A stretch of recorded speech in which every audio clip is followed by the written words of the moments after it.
안녕하세요 여러분. 믿고 따라하는 베이킹 도쿄 아줌마예요. 일본은 바야흐로 치즈케이크 열풍이 불고 있는데요. 장안의 화제가 되었던 바스크 치즈케이크의 인기를 훌쩍 뛰어넘은 미스터 치즈케이크가 요즘 아주 핫한 디저트로 등장했어요. 미슐랭 레스토랑의 프렌치 셰프였던 타무라 코지 셰프가 프로듀스한 이 미스터 치즈케이크는 온라인상에서만 판매되고 있는데요. 압도적인 인기로 구매하기가 하늘의 별 따기 수준이 되었어요. 타무라 코지 셰프는 치즈케이크를 너무 좋아해서 정말 맛있는 치즈케이크를 만들어 보고 싶었다고 하는데요. 2018년 고에미오 신인 셰프상을 수상하는 등 화려한 경력을 자랑하는 젊은 셰프님이세요. 참고로 고에미오는 미슐랭과 같은 권위를 가진 레스토랑 가이드북으로서 프랑스에서는 많이 알려져 있다고 해요. 얼마 전 치즈케이크에 관한 레시피북을 출간하고 미스터 치즈케이크 레시피를 온라인상에 공개해서 또 한 번 큰 화제가 되었는데요. 저는 운이 좋게 타무라 코지 셰프님의 데모를 볼 기회가 있었어요. 공개된 레시피에서는 설명되지 않았던 재료에 관한 이야기와 만드는 과정에서의 중요한 포인트에 관해 많은 이야기를 해주셨는데요. 언뜻 보면 굉장히 심플하고 간단해 보이는 치즈케이크지만 재료의 준비나 만드는 과정에 셰프님의 많은 생각이 담겨진 깊이가 아주 깊은 치즈케이크예요. 오늘은 셰프님의 의도가 잘 전달되고 레시피가 왜곡되지 않도록 모든 과정을 셰프님의 방법대로 진행해 보도록 할게요. 그럼 도쿄 넘버원 치즈케이크로 알려진 미스터 치즈케이크 함께 구워볼까요? 먼저 파운드 케이크 틀에 유산지를 깔아주세요.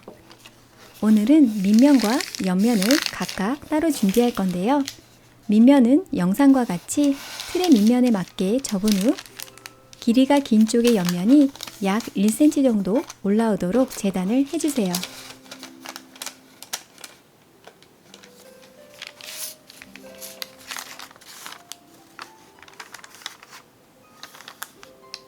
그리고 겹치는 네모서리에 가위집을 내주세요.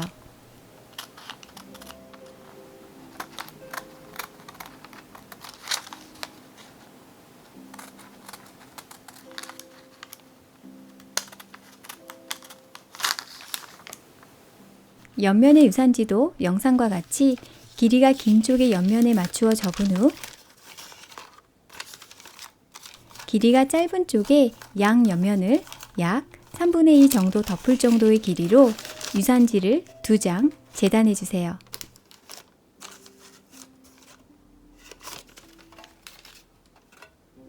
유산지가 다 준비되었으면 이제 유산지에 버터를 발라서 틀에 붙여주세요. 유산지에 바를 버터는 냉장고에서 바로 꺼낸 단단한 상태의 버터를 사용해야 골고루 잘 발라져요.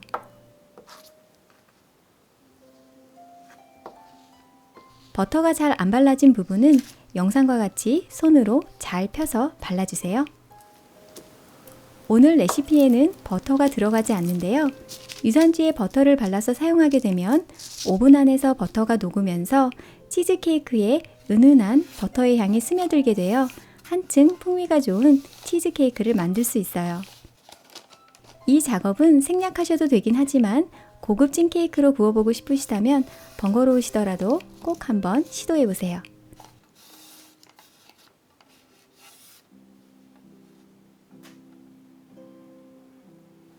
오늘 저는 200g짜리 필라델피아 크림치즈를 사용할 거예요. 미스터 치즈케이크 레시피 특징 중 하나는 각 재료가 가정에서 준비하기 쉬운 용량으로 구성되어 있다는 건데요.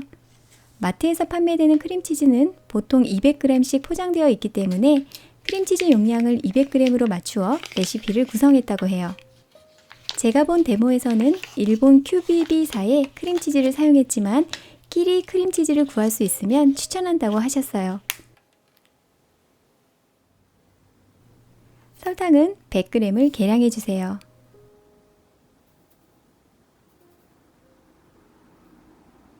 사워크림은 180g으로 준비해 주세요.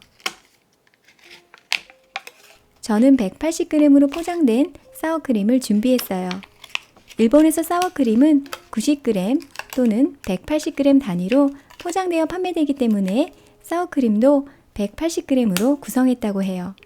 그리고 그릭 요거트 50g을 계량해 주세요. 그릭 요거트를 구하기 어려우시면 일반 무당 요거트에 물기를 빼서 준비해 주셔도 되지만 이 레시피에서는 그릭 요거트를 넣는 편이 더 맛있다고 해요.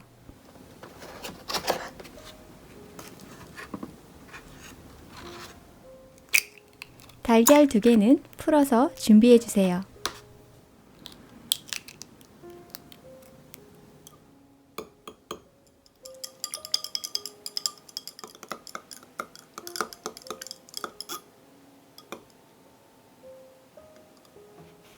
레몬즙을 준비할 건데요. 저는 레몬 반 개분을 짜서 미스터 치즈케이크에 넣을 9g을 계량해 두었어요.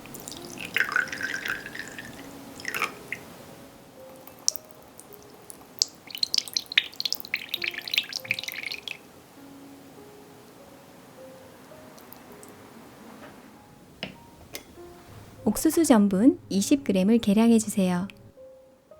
가루 재료로 밀가루를 사용하면 케이크가 단단해지기 때문에 타무라 셰프는 그의 모든 치즈케이크 레시피에서 밀가루 대신 옥수수 전분을 사용하고 있어요. 데모에서 타무라 셰프는 지방 함량이 42%인 생크림을 사용했는데요. 진한 맛을 좋아하시는 분은 지방 함량이 높은 생크림을, 가벼운 맛을 좋아하시는 분은 지방 함량이 낮은 생크림을 사용하시면 돼요. 저는 오늘 42%를 사용할게요. 생크림 100g을 작은 냄비에 계량해 주세요. 화이트 초콜릿 50g을 계량하여 잘게 잘라주세요. 저는 제가 가지고 있는 제과형 커버처 초콜릿을 사용했는데요. 바로나사의 화이트 커버처 초콜릿을 사용하시면 더욱 미스터 치즈케이크다운 케이크를 구우실 수 있어요. 타무라 셰프님도 데모에서 바로나 초콜릿을 사용하셨고 입안에서 부드럽게 잘 녹고 맛의 밸런스가 좋아서 바로나 초콜릿을 좋아하신다고 해요. 잘게 자른 화이트 초콜릿을 생크림을 담은 냄비에 넣어주세요. 바닐라 빈 4분의 1을 준비해주세요. 바닐라 빈 대신에 바닐라 페이스트를 사용하셔도 되지만 바닐라 빈 껍질에서 바닐라의 풍부한 향이 우러나오기 때문에 가능하면 바닐라 빈을 사용하시면 좋아요. 바닐라 오일이나 엑스트랙은 바닐라 빈에 비해 향이 약하기 때문에 이 레시피에서는 사용하시는 걸 추천드리지 않아요. 영상과 같이 바닐라 빈을 반으로 가르고 칼 등으로 바닐라 빈 안에 있는 실을 긁어서 바닐라 빈 껍질과 함께 생크림을 담은 냄비에 넣어주세요.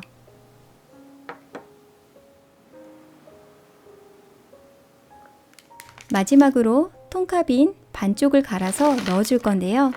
통카빈은 오늘 미스터 치즈케이크를 만드는 아주 중요한 향신료예요. 통카빈은 중남미에서 자라는 티크 나무의 열매로 생소하신 분들이 많으실 텐데요. 고소하면서도 따뜻하고 달콤한 향으로 디저트에 아주 잘 어울려요. 향이 풍부해서 조금만 넣어도 통카빈의 향을 오랫동안 느낄 수 있어요. 통카빈은 고가이기도 하고 구하기도 쉽지 않은데요. 통카빈이 애플파이에 들어간 시나몬 향과 비슷하다는 의견으로 통카빈 대신에 시나몬을 넣는 경우가 있다고 하는데요. 시나몬을 넣으면 타무라 셰프님이 의도한 미스터 치즈케이크와 다른 맛이 나기 때문에 통카빈을 구하기 어려우시면 바닐라 빈만으로 향을 내어주시면 돼요. 그렇지만 통카빈과 바닐라 빈 그리고 레몬즙이 훌륭한 향과 맛의 밸런스를 이루기 때문에 기회가 되시면 꼭 이렇게 사용해 보시라고 타무라 셰프님은 추천하고 있어요. 그럼 이제 도쿄 넘버원 치즈케이크인 미스터 치즈케이크 함께 만들어 볼게요. 먼저 오븐을 190도로 충분히 예열해 주세요. 미스터 치즈케이크의 레시피의 중요한 포인트는 반죽의 온도인데요. 오늘 사용하는 모든 재료는 미리 상온에 꺼내어 반드시 상온으로 준비해 주세요. 크림치즈 200g을 중탕에 올려서 풀어주세요.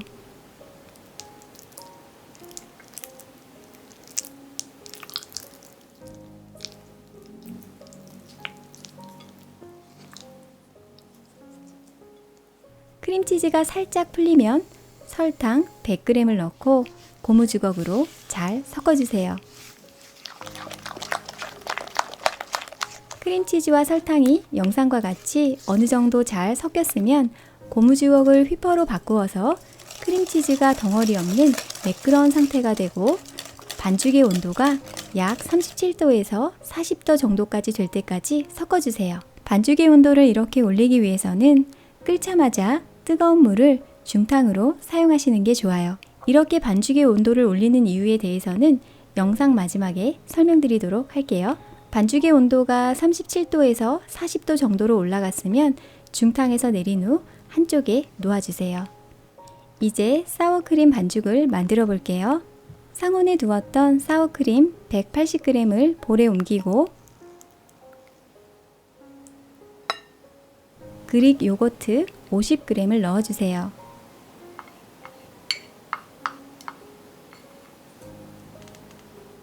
그리고 고무주걱으로 두 재료를 부드럽게 풀어주세요.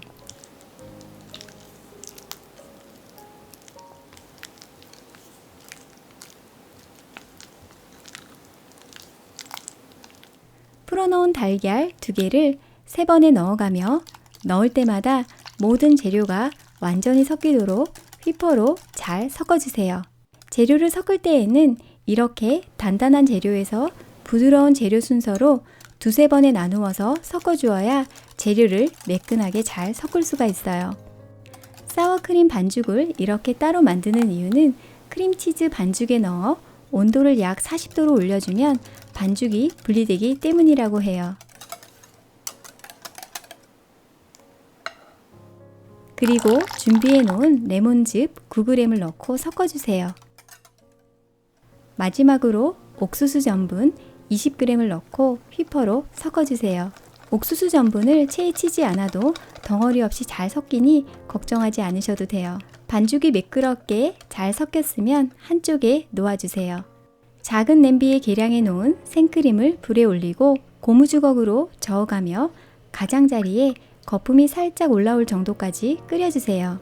생크림을 끓이는 이유는 화이트 초콜릿을 녹이고 바닐라 빈과 톤카빈의 향을 끌어내며 반죽 전체의 온도를 높여주기 위해서예요. 그리고 크림치즈 반죽에 3번에 나누어 넣어가며 넣을 때마다 휘퍼로 잘 섞어주세요.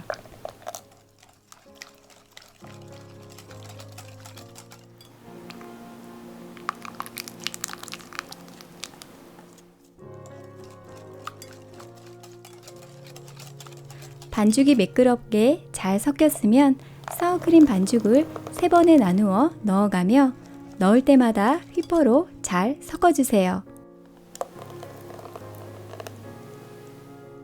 반죽이 다 섞인 후 반죽의 온도는 반드시 약 28도에서 30도가 되어야 해요. 이렇게 온도를 맞추기 위해서는 처음부터 모든 재료를 상온으로 준비하고 크림치즈 반죽 온도를 약 40도까지 올려주며 생크림 반죽은 끓기 직전까지 따뜻하게 데워주는 것이 아주 중요해요. 완성된 반죽을 이제 체에 걸러줄게요. 처음부터 반죽의 온도를 잘 확인하고 매번 매끄럽게 잘 섞었으면 반죽에 덩어리가 지거나 하지 않을 거예요. 여기서 체에 걸러주는 이유는 톤카빈과 바닐라빈을 걸러주기 위해서예요. 체 밑면의 반죽까지 깨끗하게 긁어서 넣어주세요. 유산지를 깔아 준비한 파운드 케이크 틀에 반죽을 넣어주세요. 파운드 케이크 틀을 3번 정도 바닥에 살짝 내리쳐서 공기를 빼주세요. 그리고 윗면에 올라온 기포는 작은 칼로 영상과 같이 제거해주세요. 이제 중탕으로 케이크를 구워볼게요. 파운드 케이크 틀이 들어갈 만한 깊이가 있는 트레이에 뜨거운 물을 넣고 케이크 틀을 넣어주세요. 중탕의 물은 케이크 틀의 반 정도가 잠길 정도가 좋아요.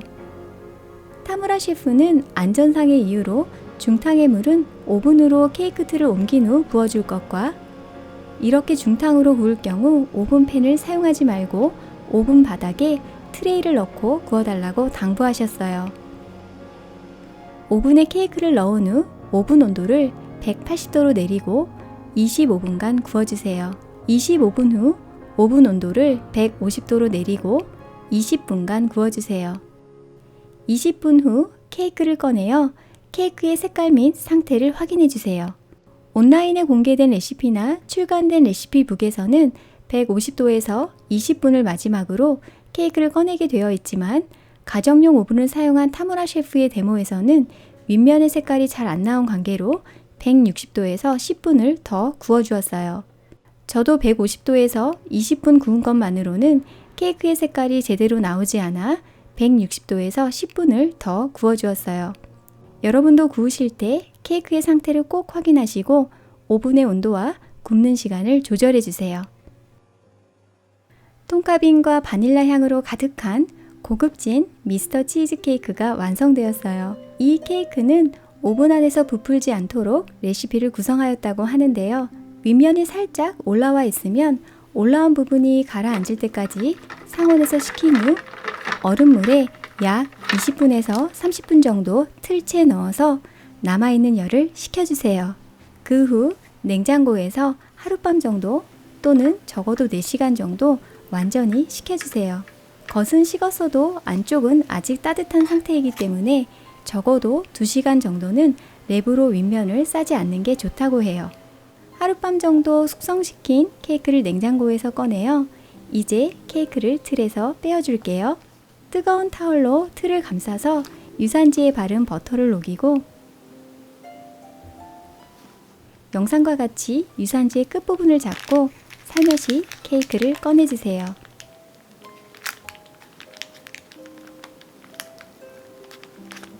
반죽을 만들 때 반죽의 온도를 올려주어야 하는 이유는 따뜻한 상태의 반죽을 오븐에 넣어야 짧은 시간에 반죽 안쪽까지 열이 잘 전달되어 케이크 안쪽까지 빨리 익고 이렇게 빨리 열이 잘 전달되어야 부드러운 식감을 유지할 수 있기 때문이에요. 또한 윗면의 구움색이 예쁘게 잘 나오고 케이크가 부풀지 않으며 윗면이 갈라지지 않게 예쁘게 구울 수가 있기 때문이죠. 케이크를 자를 때에는 나이프를 뜨겁게 달군 후 잘라주면 깨끗하게 잘 자를 수 있어요. 이 방법은 가토 오 쇼콜라 영상에서 보여드린 적이 있었는데요. 관련 영상은 더보기에 링크해 놓을게요. 또 한 가지 미스터 치즈케이크를 구울 때 중요한 포인트는 중탕에 물을 얼만큼 넣느냐인데요. 물에 잠기지 않은 윗부분은 오븐의 온도만큼 올라가서 베이크드 치즈케이크의 식감을 내게 되지만 물에 잠긴 아랫부분은 100도씨 이상으로 올라가지 않기 때문에 레어 치즈케이크와 같이 크리미하고 부드러운 식감을 유지하게 돼요. 미스터 치즈케이크는 이 두 가지 식감을 다 느낄 수 있도록 구워야 하는데요. 중탕의 물을 케이크 틀 반 이상 너무 많이 넣으면 전체가 레어 치즈케이크의 식감으로 나올 수 있고 오븐 안에 수증기가 너무 많아지면 구움색도 거의 안 나올 수 있어요. 이 부분은 취향적인 부분이라서 레어 치즈케이크와 같이 굽고 싶으시다면 케이크가 더 잠기도록 베이크드 치즈케이크의 식감을 원하시면 케이크가 덜 잠기도록 조절하시면 돼요. 프렌치 셰프 출신인 타무라 셰프는 미스터 치즈케이크에 올리브유와 레몬 제스트 그리고 굵은 소금을 살짝 올려서 먹는 방법도 소개하고 있는데요. 이렇게 어레인지해서 먹으면 또 다른 치즈케이크의 맛을 즐기실 수 있어요. 판매되는 미스터 치즈케이크는 냉동 상태, 반해동 상태, 완전 해동 상태에서 먹어보며 그 차이점을 느껴볼 것도 권하고 있는데요. 이 레시피는 가정에서 만들기 쉽도록 살짝 개조한 것으로 냉동하는 건 권하지 않는다고 해요.